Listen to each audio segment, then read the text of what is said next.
So today, we're going to dive into the really personal stories of two French ex-Muslims, Majid and Shana.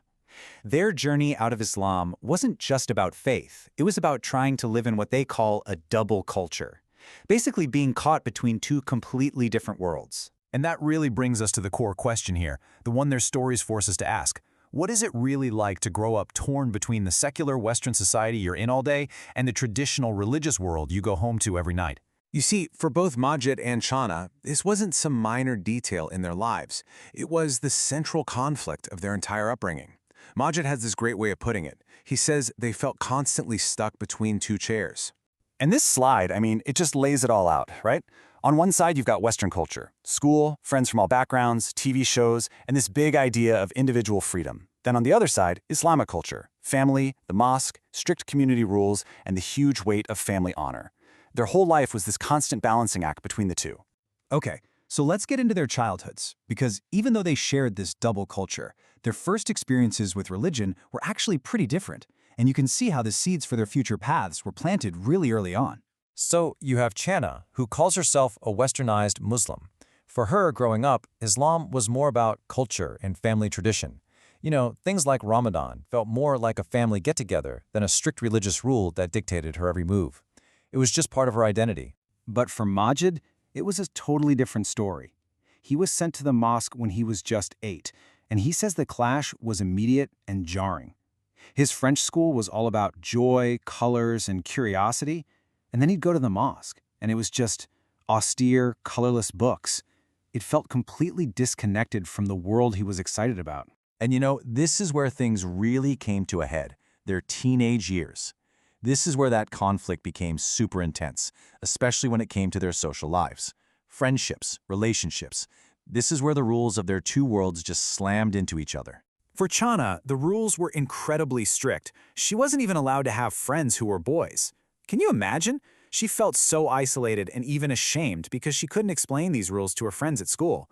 It was only later she understood it was all about this idea of protecting the family's honor. Now Majid's got the flip side of this problem. He was so used to his mixed-gender French school that he felt a total disconnect with the more conservative Muslim girls. He found that the only girls he could have a real, open conversation with were the ones who were, well, less religious. As he put it, the more Islam, the more restrictions. Okay, so this brings us to a really pivotal moment. When they both turned 18, their paths just split. They went in completely opposite directions. But, fascinatingly, they were both on a journey that would end up in the exact same place. So get this. At the same time, this is the split. A new boyfriend who was religious gets Chana to start taking Islam way more seriously. She's even learning how to pray from YouTube videos.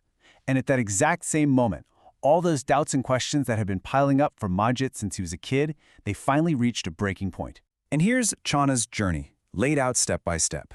It's kind of ironic, right? She starts trying to be a better Muslim, so she goes online to study the texts. But what she finds are all these debates about hadiths, secondary texts, that she finds really troubling. So at first she says, okay, I'll just reject the hadiths and follow only the Quran. But then she started to find that the Quran itself clashed with her fundamental values on women's rights and her own freedom. Now, Majid's path was different. It wasn't this slow discovery. It was more like the final pieces of a puzzle clicking into place.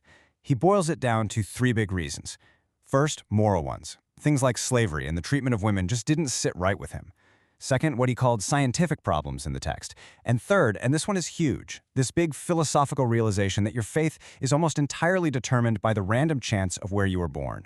So you've got these two totally different paths, right? But what's the one thing they both had in common? Well, both Majid and Shana say that the key influence in their final decision was their deep integration into French, into Western culture. And this is the real kicker.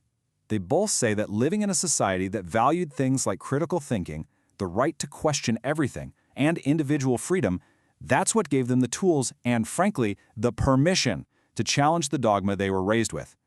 Their French upbringing gave them the very framework they needed to question their religious upbringing. And for Chana, this was absolutely crucial. She looked around and saw that French society treated her as an equal, that it gave her rights and respect as a woman.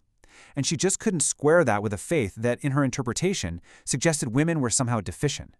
The two just couldn't exist in her mind at the same time. So all of this leaves us with one last big question that really gets to the heart of their stories. It's about that powerful, often invisible tug-of-war between the world around us and the beliefs we hold inside.